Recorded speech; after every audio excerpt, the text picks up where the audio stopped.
परम आदरणीय, परम पूजनीय सतगुरु जी महाराज के पावन चरणों में कोटि कोटि नमन। जिनकी असीम असीम रहमत से आप भक्तजनों के बीच में बोलने का सुअवसर प्राप्त हुआ। मेरे सतगुरु का सबसे बड़ा चमत्कार तो यही है कि एक मुझ जैसा अज्ञानी अध्यात्म की चर्चा कर रहा है। हम प्यादे भी वजीरों में गिने जाने लगे, दर दर की ठोकरें खाने वाले फकीरों में गिने जाने लगे। जब से डाली है आपने हम पर नजर, हम कांच के टुकड़े भी हीरो में गिने जाने लगे। हे मेरे करुणामयी सतगुरु आप कौन? हे मेरे करुणामयी सतगुरु आप कौन? कहां से आए हैं? ऐसा नूर कहां से लाए हैं? आपको देखकर लगता है स्वयं ठाकुर जी चलकर आए हैं। ये दीवानों की महफिल है, यहां जाम उठाए जाते हैं।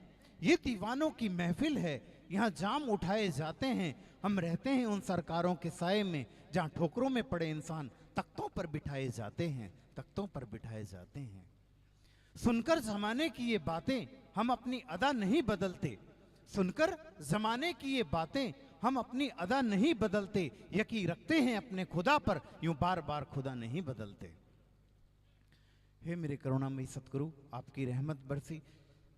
संसार में दो ही लोग भाग्यशाली हैं जितना मैंने महसूस किया, या तो ब्रज की गोपियां भाग्यशाली हैं या वो भाग्यशाली हैं जिन्हें मेरे सतगुरु का आश्रय प्राप्त हुआ, जिन्हें मेरे सतगुरु का सानिध्य प्राप्त हुआ। क्यों?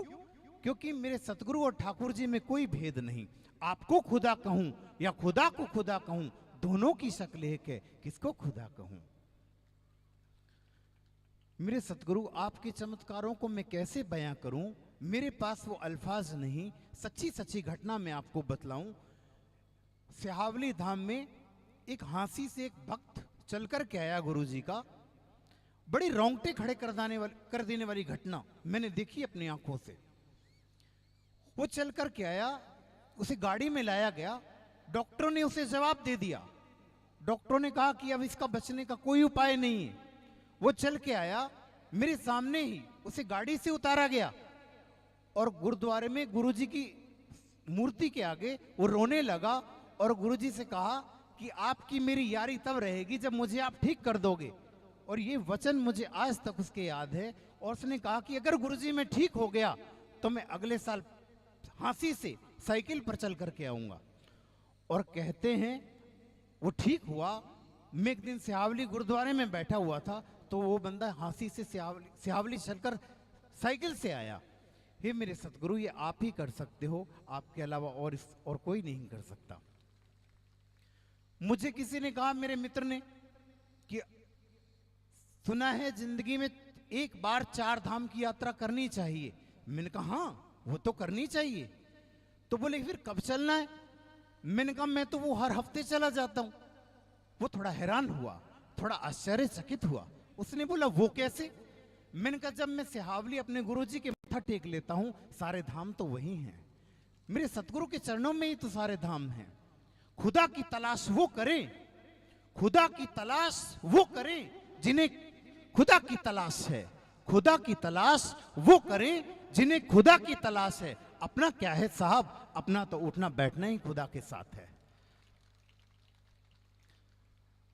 मैं इस पावन अवसर पर बड़े गुरुजी को जरूर अवश्य याद करना चाहूंगा।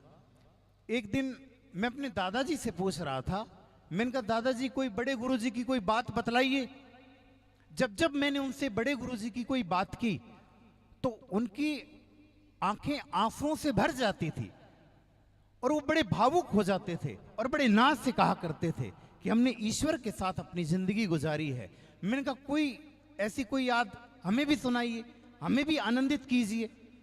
तो उन्होंने कहा कि जून का महीना और जून के महीने में चारों तरफ घने गहरे काले बादल छाए हुए थे और बड़े गुरुजी ने हमसे कहा कि मुकुंदलाल जी कुएं पर स्नान करने के लिए चलना है।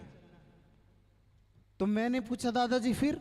तो दादाजी ने कहा कि गुरुजी मौसम तो देखो जरा, काले बादल गहरे छाए हुए हैं, कभी भी कोई भी आंधी आ सकती है, कुछ भी हो सकता है, आज रहने ही दो। तो गुरुजी ने कहा नहीं चलना है। और कहते हैं गुरुजी जैसे स्नान करने के लिए गए, मजे की बात ये हुई, बारिश शुरू हुई, बारिश भी हुई, लेकिन जिस कुएं पर गुरुजी स्नान कर रहे थे वहां पानी की एक बूंद नहीं थी और आसपास के खेत लबालब भर चुके थे। तो मेरे दादाजी कहते हैं कि इस दृश्य को देख करके मेरा रोम रोम पुलकित था, मेरे हृदय की तारे झनकर थी, मेरा रोम रोम पुलकित था। उस लीलामय की लीला को देख करके मैं आनंदित था और मुझे सौभाग्य प्राप्त हुआ कि ऐसे सतगुरु हमें मिले।